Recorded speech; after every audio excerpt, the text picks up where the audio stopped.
Hello friends, income tax के cases की series में आज जो केस हम डिस्कस करेंगे वो इस चीज़ को लेकर के है कि यदि एसएससी को कोई सेक्शन 148 का नोटिस इशू किया जाता है और वो नोटिस इशू करने के बाद एसएससी की असेसमेंट प्रोसीडिंग्स चल रही होती हैं, तो क्या उस साल के लिए असेसिंग ऑफिसर एसएससी को बिना उस असेसमेंट को कंप्लीट किए बिना एसएससी को दूसरा सेक्शन 148 का नोटिस दे सकता है?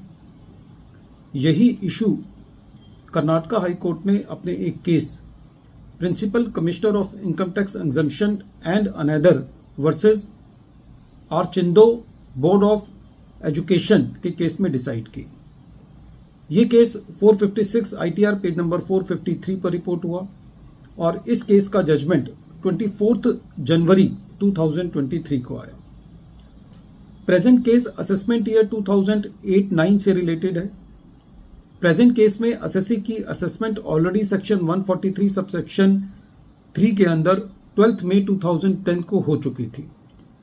एसएससी को सेम असेसमेंट ईयर के लिए सेक्शन 148 का नोटिस 18 अप्रैल 2013 को इशू किया गया। एसएससी ने इस नोटिस के अगेंस्ट कोई भी रिटर्न फाइल नहीं करी।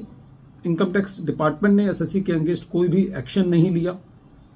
सेक्शन 153 सबसेक्शन 2 के मुताबिक इस नोटिस की असेसमेंट को कंप्लीट करने की जो आखिरी डेट थी वो 31 मार्च 2015 थी। उस टाइम जो लिमिटेशन अप्लाई करती थी एसएससी पर वो ये करती थी कि जिस साल में एसएससी को सेक्शन 148 का नोटिस दिया गया है उस साल के एंड से with in 1 year assessment complete करनी है, जिसके हिसाब से प्रेजेंट केस में 31 मार्च 2015 जो है वो लिमिटेशन डेट बनती थी।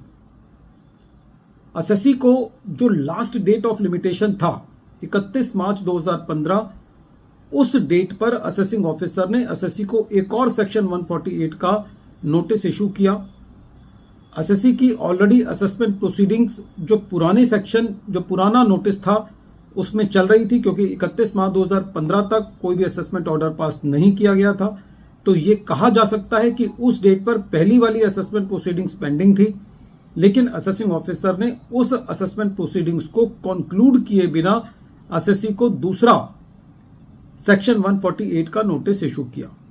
एसएससी ने जो दूसरा एसएससी को सेक्शन 148 का नोटिस इशू किया उसके अगेंस्ट कर्नाटका हाई कोर्ट के अंदर रिट पिटीशन दायर करी।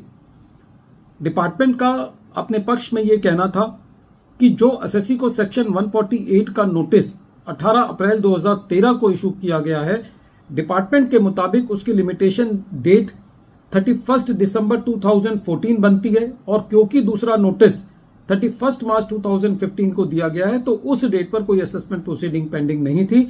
लेकिन एसएससी ने सेक्शन 153 सबसेक्शन 2 प्रोड्यूस किया।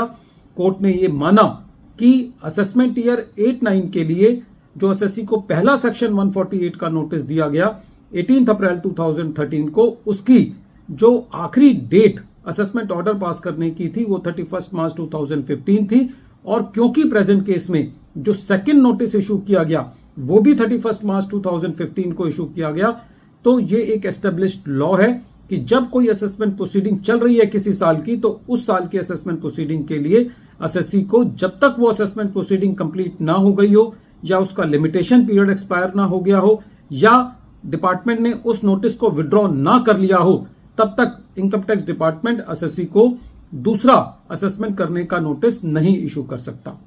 फ्रेंड्स, काफी सारे केसेस में यह देखने को मिला है कि सेक्शन 148 के अंदर डिपार्टमेंट ओवर एंथुजियास्टिक होकर के ये भी नहीं देखता कि एसएससी की ऑलरेडी सेक्शन 148 में प्रोसीडिंग्स चल रही है या नहीं चल रही।